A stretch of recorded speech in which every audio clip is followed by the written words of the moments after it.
talcum powder mesothelioma. Asbestos in commercial cosmetic talcum powder as a cause of mesothelioma in women. Abstract. Background. Cosmetic talcum powder products have been used for decades.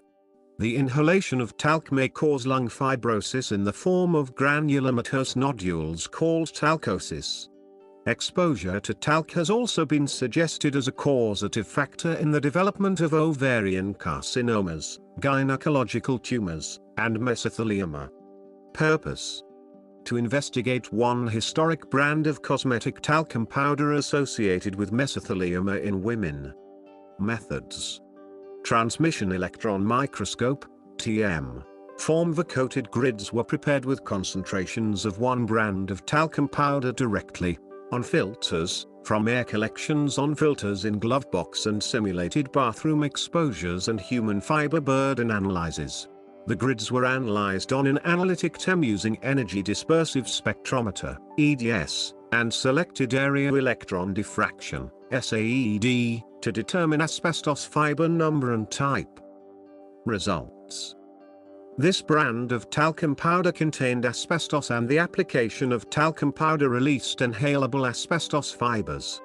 Lung and lymph node tissues removed at autopsy revealed pleural mesothelioma. Digestions of the tissues were found to contain anthophyllite and dreamolite asbestos.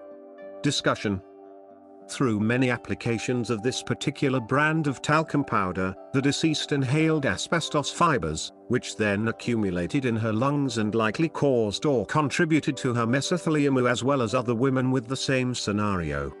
Introduction. Malignant mesothelioma occurs in both the peritoneum and in the lung pleura.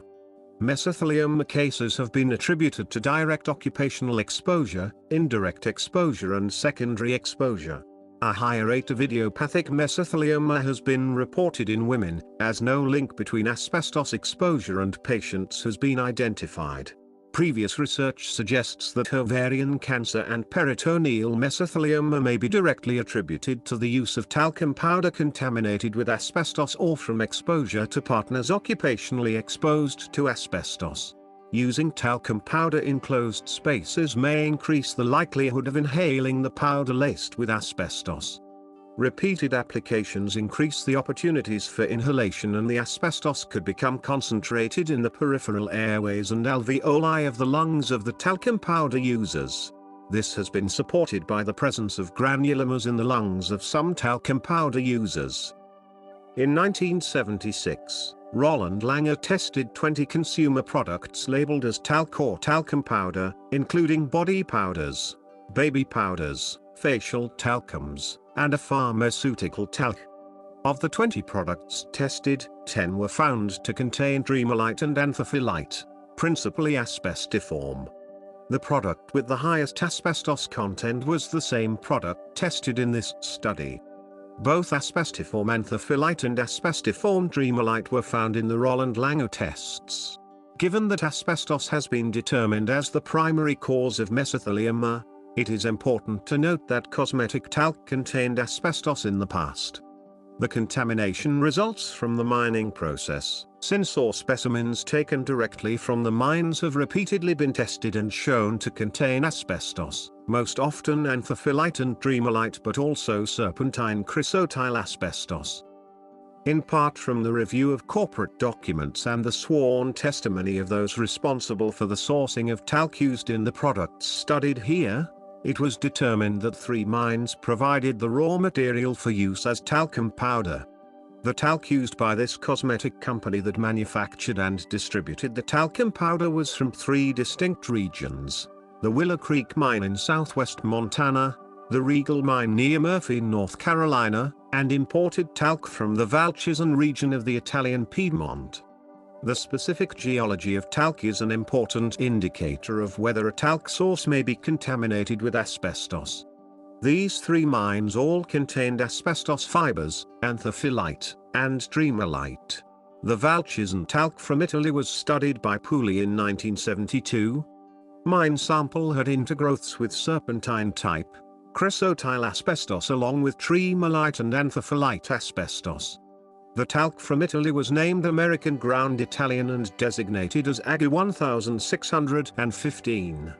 This talc was diluted with a talc from another source to make it acceptable based on X-ray diffraction, XRD, protocols. However, it contained asbestiform tremalite and anthophyllite. In this study, 3 laboratories analyzed a specific brand of talc from more than 50 containers of this cosmetic talcum powder product of different sizes and colors, produced over a 50-year time span to determine the presence of asbestos. The authors conducted independent product testing in unassociated laboratories in North Carolina, Georgia, and New York. A 4th laboratory, which also tested this product, will herein be referred to as Laboratory D. The lung and lymph node tissues from a woman who died from mesothelioma and testified to only using this specific brand of talcum powder were analyzed for the presence of asbestos and talc. This is the first report that explores the hypothesis that a specific brand of talcum powder coming from asbestos-contaminated mines can find its way into the finished product that can be inhaled during use and cause or contribute to the development of mesothelioma. Materials and methods. Laboratory A. Product testing. In Laboratory A, over 50 containers of this particular brand of talcum powder were acquired from a variety of sources for bulk testing. Some of the containers were purchased online, while others were provided directly from the manufacturer. All of the containers were verified to be the correct brand and product. Laboratory tested talcum powder from each of the 50 samples using transmission electron microscope (TM) methods.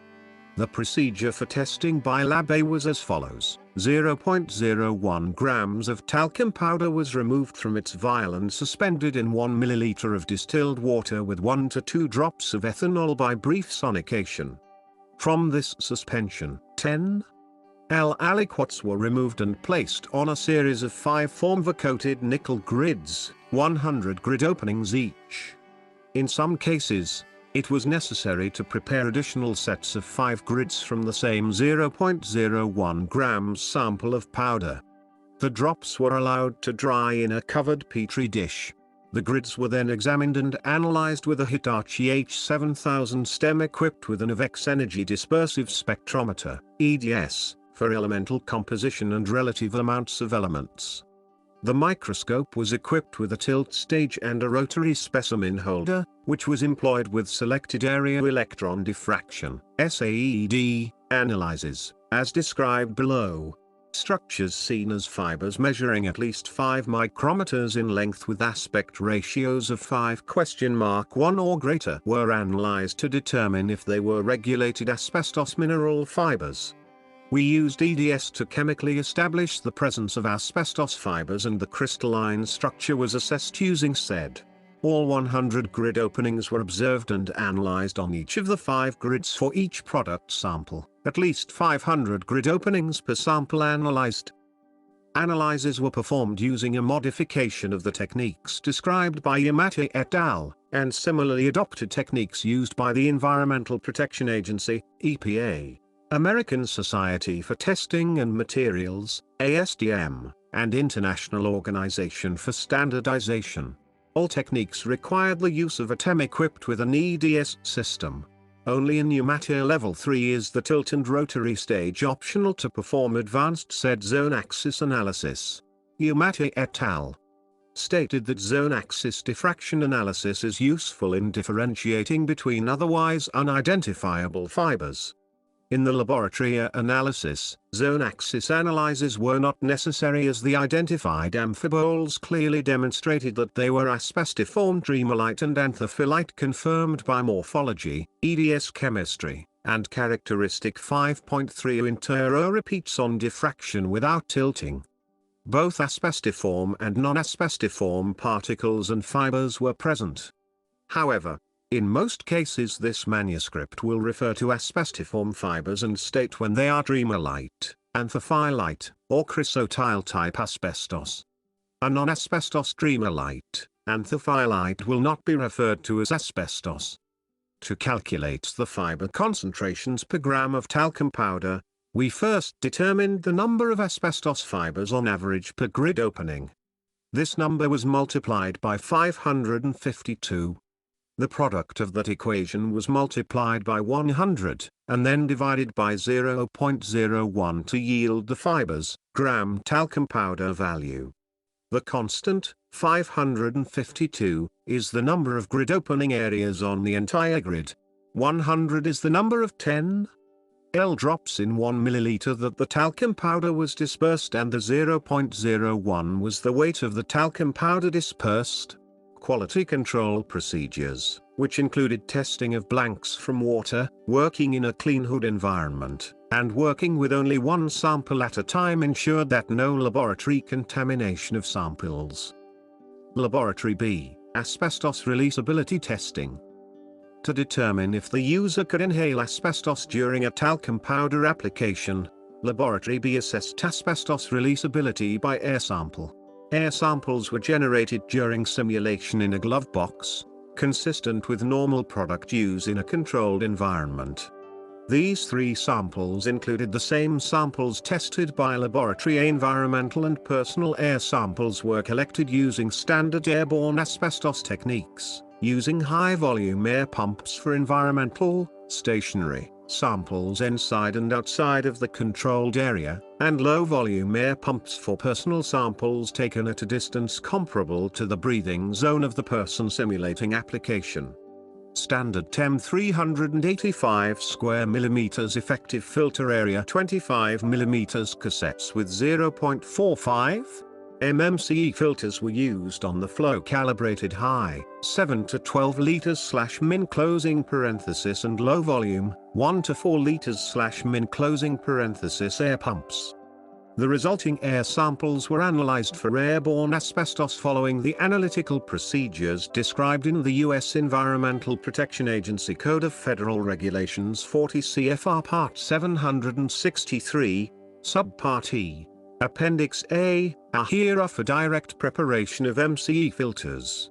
All final analyses by Laboratory B were conducted on a GEL 2000 FX TEM equipped with an energy dispersive X-ray analyzer detector and set at magnifications up to 50,000, using the fiber counting criteria specified by Yamate et al. S protocols. Laboratory C, product bulk testing and bathroom-sized chamber releasability. Bulk methods. Laboratory C examined 9 samples under an Olympus SZ40 stereo microscope at magnifications from 7 to 40. Portions of the particulate found in the sample were mounted in Cargill refractive index liquids for analysis by polarized light microscopy, PLM, using an Olympus BH2 PLM with a magnification range from 100 to 1000. The PLM analysis followed the procedures for bulk analysis of building materials described by the US EPA in 1993. Characterization of the fibers was performed using a Philips EM420 100 kV TEM equipped with an Oxford Inca EDS X-ray analysis system and capable of said work involving tilting of amphibole fibers. Zone axis determinations were also conducted.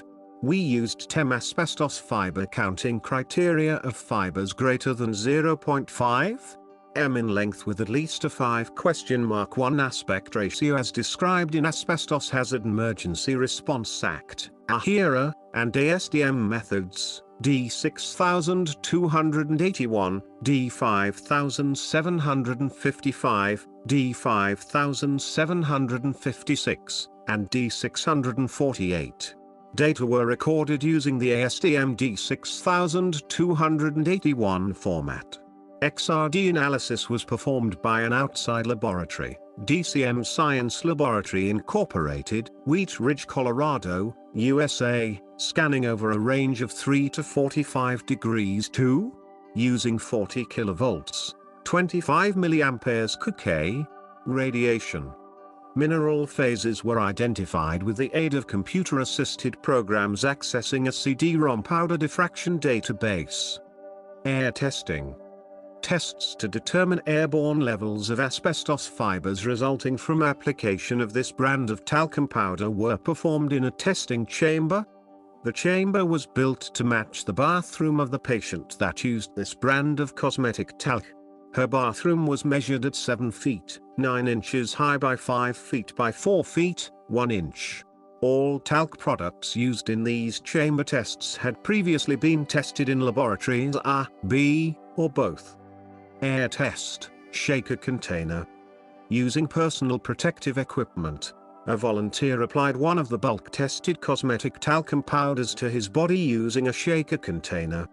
This particular talcum powder contained approximately 0.1% by weight and approximately 18 million anthophyllite asbestos fibers per gram. The container was weighed before and after the testing to determine the approximate weight of material applied. The talcum user wore a respirator and a bathing suit. The volunteer twisted the top of the container and shook material onto his hand. He applied the talc under his arm and around the shoulder and upper arm area. He then shook the talcum powder onto his other hand and applied it to the other underarm, shoulder and upper arm area. He shook out additional material and applied it to his neck and upper torso. He shook out and applied material 2 more times for a total of 5 applications. The total talcum application time was approximately 1 minute and amounted to 0.37 grams of the talcum powder. 2 air samples were collected in the applier's breathing zone at half a liter per minute, LPM, and 2 additional air samples were collected in the breathing zone at 1.0 LPM with commercial open-face air cassettes. The 5-minute sampling time included the application time and a waiting period. The bystander in the test chamber had 2 air cassettes in his breathing zone for the 5-minute period including application and the additional waiting time. The bystander wore a respirator and full protective clothing. These air samples were collected at rates of 1 and 2 LPM.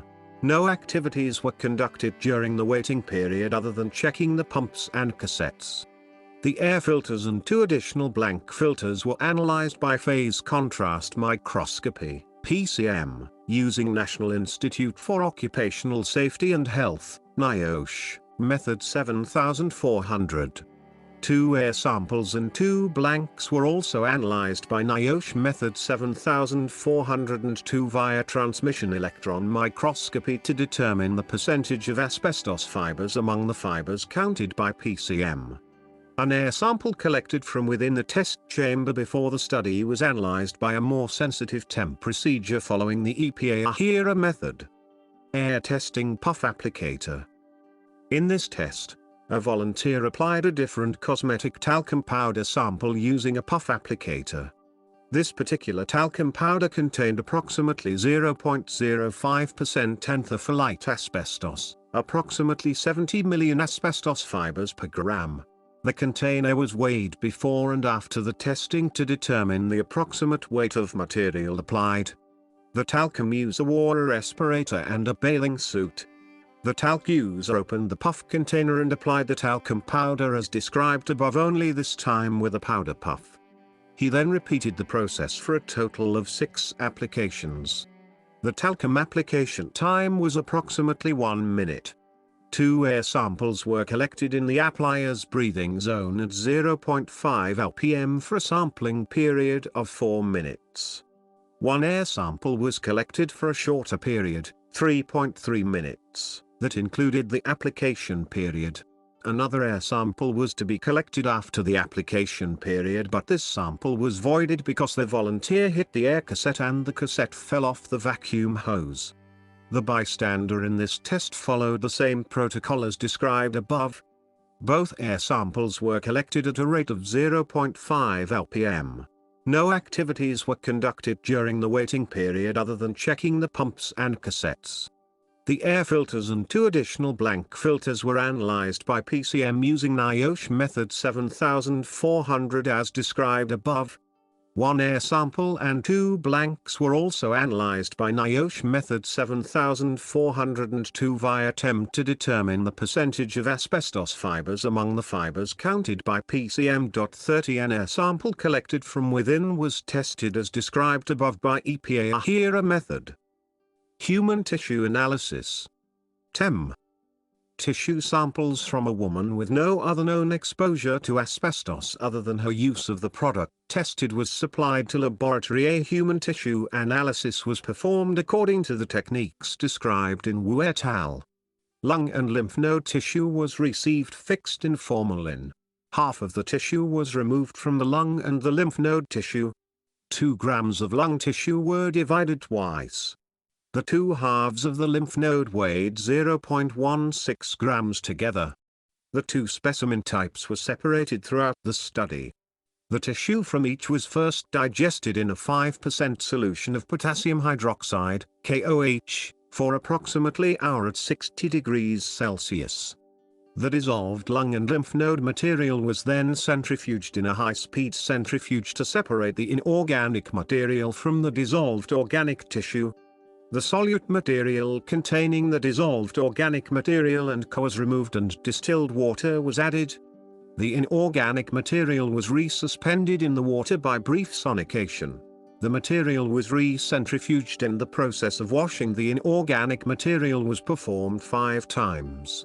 After the 5th wash, the distilled water was removed and replaced with 10 milliliters of fresh distilled water and the inorganic material was resuspended by brief sonication. 10 microliter samples were removed from the suspension and placed on formva-coated nickel grids on a metal mesh in a covered glass petri dish to dry. 5 grids were initially prepared and an additional set of 5 grids was prepared for each tissue type for a second analysis. The dried grids were observed with a transmission electron microscope. 400 grid openings on at least 4 grids were analyzed, and a 5th grid was used if grid openings were broken in the initial 4 examined grids. The fiber concentrations per gram wet weight lung or lymph node tissues were calculated from the number of fibers observed, the area analyzed, the aliquot ratio, and the total weight of the tissue sample digested. Light microscopy. Tissue sections. Small lung tissue samples were put into 10% phosphate buffered formalin and processed for embedding in paraffin. 5 micrometer paraffin sections were cut, mounted on glass slides and stained with hematoxylin, eosin, and an iron stain.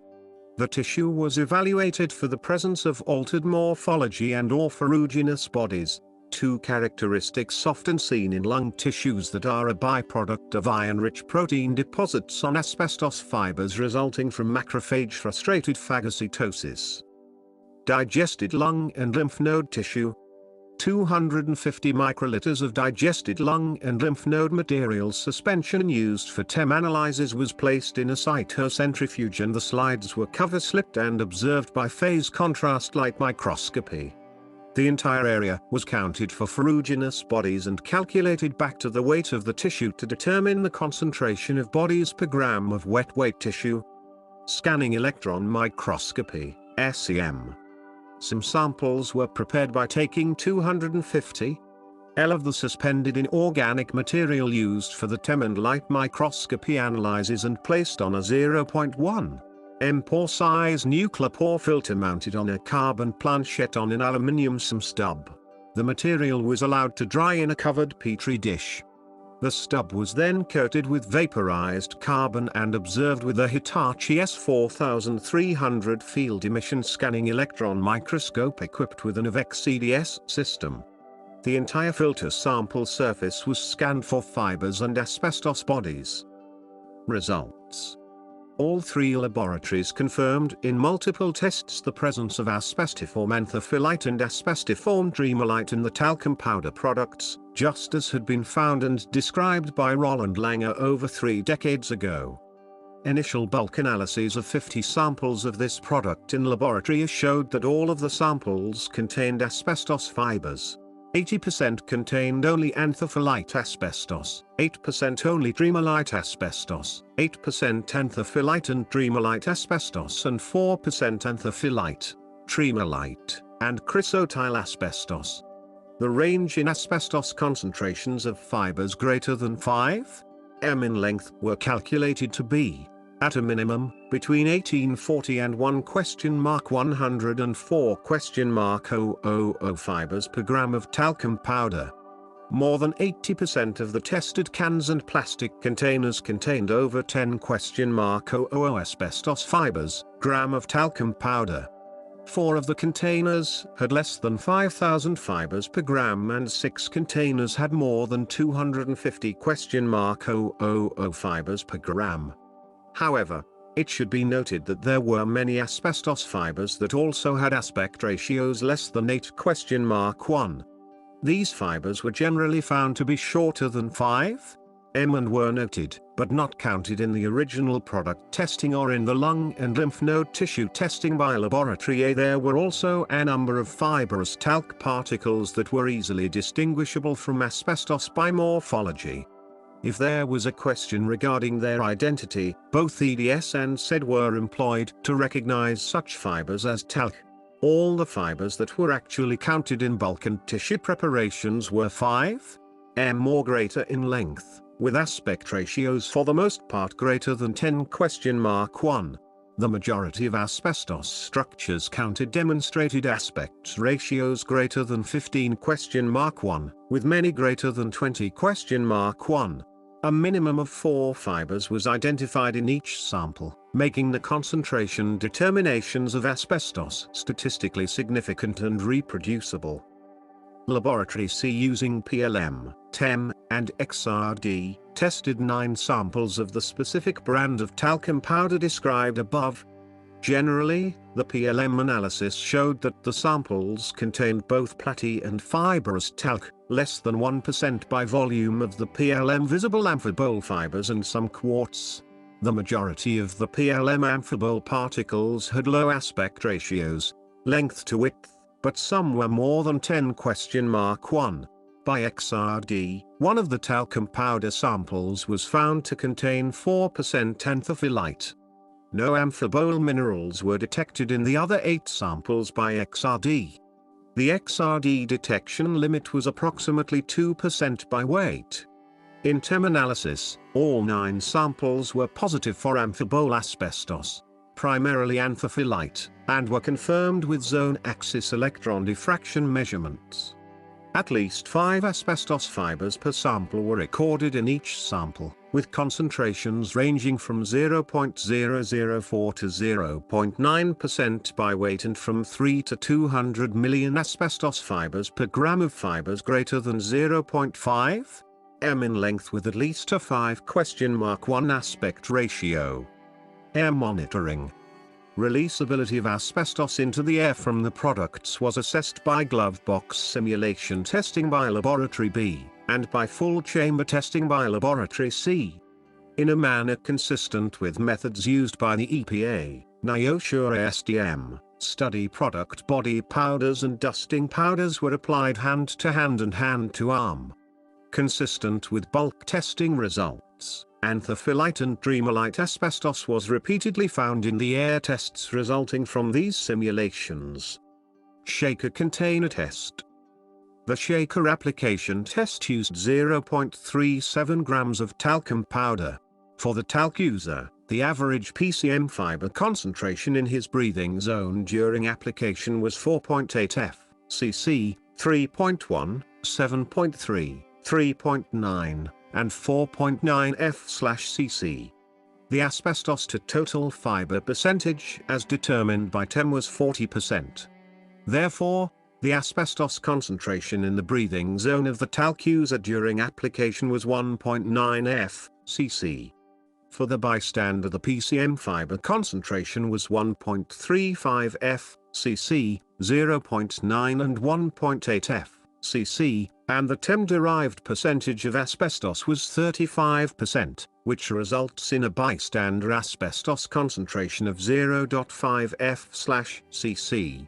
No asbestos fibers were found in the sample collected in the chamber before the testing or in the blank filters.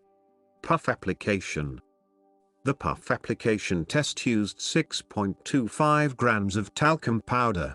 For the talc user, the average PCM fiber concentration in his breathing zone during the 5-minute sampling period was 20 f/cc, 23.6 and 16.5 f/cc. The asbestos to total fiber percentage as determined by TEM was 21%. Therefore, the asbestos concentrations in the breathing zone of the talcum powder user were 5 and 3.5 f.cc. The short-term sample in the breathing zone of the applier had a PCM value of 60 f.cc.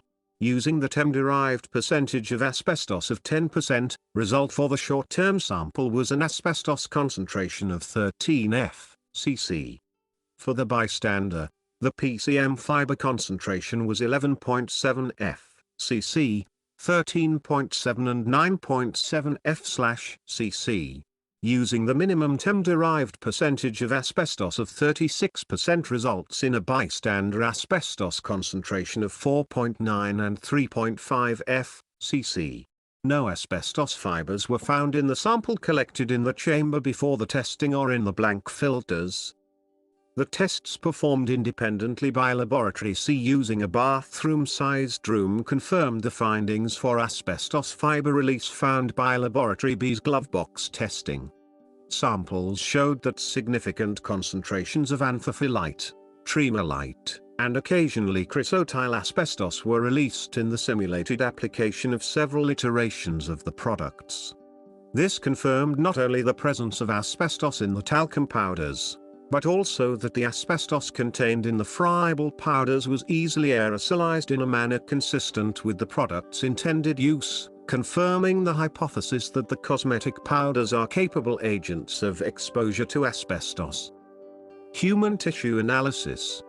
Electron microscopic analysis of the lung tissue revealed amphibole-type asbestos fibers in a calculated concentration of 1,380 and 4,150 fibers per gram wet weight, respectively, with a limit of detection of 690 fibers per gram wet weight.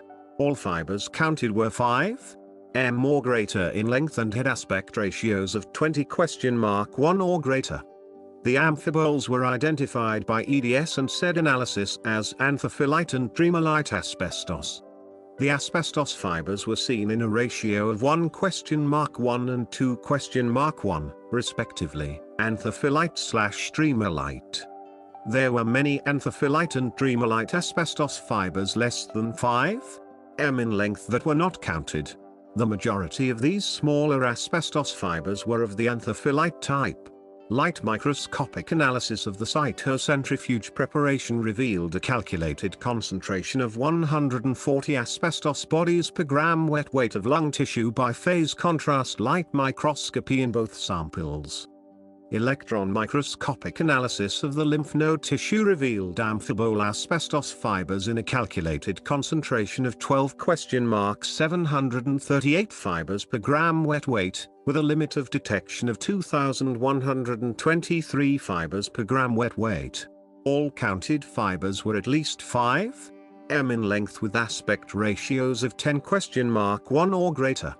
The amphiboles were identified by EDS and SED analysis as anthophyllite and tremolite, and they were seen in a ratio of 5*1 anthophyllite, tremolite. There were many anthophyllite and tremolite fibers less than 5 m in length that were not counted. We also observed but did not count tremolite cleavage fragments. Light microscopic analysis of the cytocentrifuge preparation revealed a calculated concentration of 92 asbestos bodies per gram wet weight of lymph node tissue by phase contrast light microscopy. Histological sections of the tissue showed focal areas of mild parenchymal fibrosis and a more generalized pleural fibrosis. Although many ferruginous bodies were identified in the cytocentrifuge preparation, most were relatively small and not seen in the H&E stained paraffin sections. These macrophages were clustered and contained a combination of fibrescent platytalc and small asbestos bodies. In addition to the fibrescent platytalc described above, other inorganic materials were seen. Aluminium silicates and magnesium aluminium silicates in both fibrescent platyform were identified. We elected not to count these fragments. Their presence supports the hypothesis that the lung and lymph node samples match findings from the tested talcum powder. The two analyses performed on the lung tissue were from two separate tissue digestions. The second was prepared with tissue not previously analyzed, but saved from the original half of the tissue retained by Laboratory A. The results proved to be completely reproducible with no finding of any additional fiber types other than those reported above. Confirmation of interlaboratory analyses. After several years of independent testing in separate laboratories, the authors became aware of one another's work through litigation. The finding that this historic brand of cosmetic talcum powder contained asbestos fibers with generally the same morphological and chemical assemblage was confirmed. A fourth laboratory, Laboratory D, tested many of the same samples, but did not report asbestos findings. Owing to the inconsistency with the other laboratories, re-examination of results from a Laboratory D was warranted. 2 of the 3 authors of this study went to the Laboratory D and were supplied with the prepared filters on TEM grids or SIM stubs previously analyzed by Laboratory D. They were also supplied with both TEM and SIM microscopes to reanalyze the specimens, along with data and locator sheets, allowing for the same grid openings and areas to be observed as in the initial analyses. Reanalysis of subject product samples. One author reanalyzed the TEM preparations of 20 study products of talcum powder prepared by Laboratory D. Asbestos structures were found in the reanalysis, some of which were named in the original analysis as cleavage fragments, intergrowths, or fibrous talc rather than as asbestos. Although the author-reviewer agreed with many of the non-asbestos fibers identified, he concluded the original analyses were incomplete. Additional analyses by the author-reviewers showed some of the incompletely analyzed fibers to be asbestos. In other cases, asbestos found on reanalysis was located on areas of the filter where no fibers were recorded in the original bench sheets or reports. In some instances, the overall distribution of particulates on the preparations was inhomogeneous, in contrast with the method of choosing grid openings for the original analysis by skipping every other opening in a checkerboard fashion. Furthermore, the methods named on the analytical count sheets were not the same as the methods cited in the reports from a Laboratory D. Laboratory D reported no asbestos fibers in the 20 samples analyzed. In contrast, asbestos fibers were identified in all 20 of the same products in Laboratory A and in 16 of 20 products tested by Laboratory B. In the reanalysis of those same 20 samples originally analyzed by Laboratory D via TEM, 8 were found to contain asbestiform anthophyllite, 6 asbestiform tremolite, and 2 were found to contain chrysotile fibers. These findings were significant because reanalysis was not a complete replication of the original analysis due to time constraints, damage, or unsuitable preparations. It was apparent that the technicians in Laboratory D missed fibers and misidentified asbestos fibers as non-asbestos. Reanalysis of human tissue. Laboratory D also performed fiber burden analysis on human tissue with differing results than the study of the authors. Similar to the re-evaluation of bulk analyses, 2 author reviewers analyzed the human tissue sample preparations of Laboratory D together and found significant differences in their analyses compared to the technicians who originally analyzed the grids and stubs. We determined that the technicians misidentified anthophyllite asbestos fibers that had been coated with iron and protein, anthophyllite asbestos bodies, as either cleavage fragments or as amosite fibers. Furthermore, it is the author's consensus that there are no generally accepted criteria to classify individual fibers as cleavage fragments by TEM when the sample contains attributes of an asbestos fiber or countable structure. When Laboratory D technicians initially looked for asbestos bodies to determine the fiber core, they concluded that most were amosite. However, when the 2 author reviewers examined the same structures, it was clear that the cores were either anthophyllite or could not be determined because there was exposed fiber core. In previous studies of human tissue having anthophyllite and anthophyllite bodies, it was common to find that the entire anthophyllite core, even if quite long, was completely coated. Zone axis conformation in bulk, tissue, and air.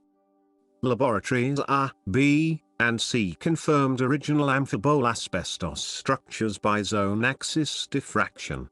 Laboratories A, B, C, and D reanalyzed archived preparations with the intent of confirming amphiboles by zone axis diffraction. In all 4 sets of reanalyzed preparations, anthophyllite and tremolite asbestos were consistently confirmed by zone axis diffraction pattern measurements. This included confirmation of asbestiform amphiboles, including anthophyllite and tremolite asbestos from the original product testing, from the releasability air tests, and from temp preparations of lung and lymph node tissues. Discussion. Historically, many mesotheliomas, particularly abdominal mesotheliomas in women, have been labeled idiopathic due to a lack of an identifiable source for asbestos exposure. Further, there has been an increase in the number of idiopathic pleural and abdominal mesotheliomas in women using this specific brand of talcum powder. There have been a few studies that have examined talcum powder and its potential to cause ovarian tumors. The studies were inconclusive, but suggested that talc, asbestos, or both may cause these cancers through vaginal exposure. These studies attributed asbestos found within the women's lesions to result from contact with their partners. There was no consideration for the potential of the asbestos being a contaminant in the women's talcum powder. However, it has been reported that cosmetic talcum was contaminated with asbestos, and that asbestos was found in the mines from which the talc originated. Our findings indicate that historic talcum powder exposure is a causative factor in the development of mesotheliomas and possibly lung cancers in women. Talc has been identified as a causative for mesotheliomas in New York talc miners. In recent years, more than 10 women developed mesothelioma, and their only source of asbestos exposure was the use of one brand of talcum powder. This study demonstrates that the brand of talcum powder tested contained asbestos. Furthermore, we have traced the asbestos in the talc to the mines from which it originated, into the milled grades, into the product, and finally into the lung and lymph nodes of the users of those products, including one woman who developed mesothelioma. Based on the testing and retesting conducted by the authors, it is evident that this product line has been consistently contaminated with asbestos-tainted talc derivatives. The amount of asbestos was variable based on the time of manufacture and the talc source. There have been numerous publications that have indicated that the talc in many talc deposits had asbestos contamination. The most common types of asbestos were tremolite and anthophyllite. These are the same asbestos fiber types found in the autopsied lungs and lymph nodes tested here for asbestos presence. In a few containers tested in this study, chrysotile was also found, consistent with the source or geology. Most, if not all, testing of cosmetic talc was performed using techniques designed for light microscopy, PLM, or by temp criteria designed to test air and water samples. Testing determined if asbestos levels were above the EPA standards under AHERA or the Occupational Safety and Health Agency standards. These protocols are based on the parameters described in the IMATE method. There are significant limitations to these methods. PLM analysis misses small fine asbestos fibers or fibrils because the limits of the resolution are approximately 0.2 to 0.5 for different forms of light microscopy. Based on our findings, approximately 90% of the fibers identified fall into this category. Determining the number of TEM grid openings to be counted during the analysis requires stopping factors, or limits on the quantity of analysis to be performed. The draft IMATE method, 1984, gives the guidelines of 100 fibers or 10 grid openings, whichever is first. This counting rule was instituted for cost limitation purposes. The draft IMATE method describes that while this guideline of using 10 full grid openings represents a judicious compromise between a reasonable experimental effort and a fairly low value of the detection limit, the analysis of additional TEM grid openings reduces the detection limit and improves the precision of the estimates.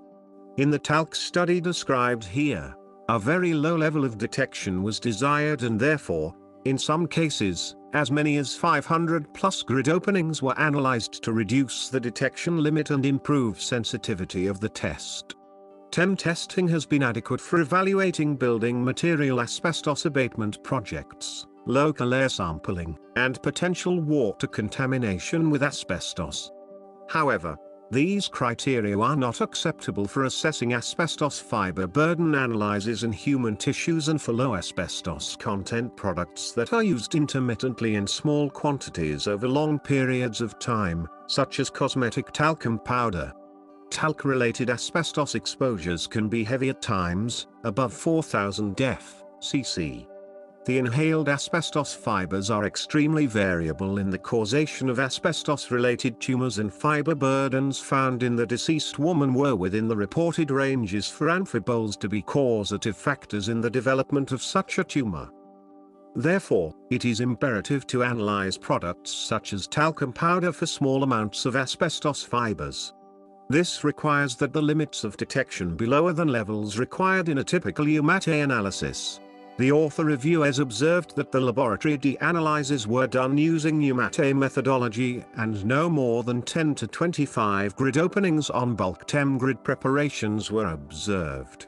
Based on laboratory D's protocols for testing, millions of fibers, gram of talc would have to present in order to find fibers. Lower concentrations in the ranges found by laboratories A, B, and C demonstrated that fibers were detectable and present at levels sufficient to cause mesotheliomas. Although long narrow asbestos fibers are highly carcinogenic, shorter, narrow fibers are also dangerous. It is now more common to find shorter narrow fibers in human tissue digestions than long narrow fibers, especially for chrysotile.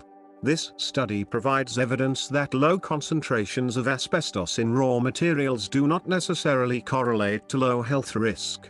Examples of recent studies of low asbestos content producing significant airborne concentrations in simulated activity include activity-based monitoring of asbestos as it naturally occurs in several sites, as conducted by the EPA and Agency for Toxic Substances and Disease Registry, and vermiculite-containing attic insulation studies. 40 These studies have repeatedly shown that substantial airborne concentrations could be derived from materials with only a fraction of a % asbestos content. This has been especially true when a product was in a friable state, or where the obvious use of material intimates aerosolization of fibers. Significant airborne concentration can be easily generated from such conditions when asbestos is a constituent. The talc application studies were simulations of exposures to talc used by a deceased woman who had mesothelioma. The air volume in the testing space was 158 cubic feet. This is in the range of the chamber sizes used by talcum powder manufacturers in the 1970s in their studies of the quantity of talcum powder used in normal application. The space used by Russell was 171 cubic feet and the space used by Eilert was between 152 and 163 cubic feet. The amount of material used in the shaker test was 0.37 grams. The amount used for the puff applicator test was 6.25 grams. The shaker test was a light application and the puff a heavy application. However, the heavy application was within the ranges published by Russell of 8.84 plus minus 8.32 grams and Eilert of 2.5 plus minus 12.5 grams. The talcing times, or the duration of talcum powder application, were approximately 55 seconds for the shaker test and approximately 57 seconds for the puff applicator test.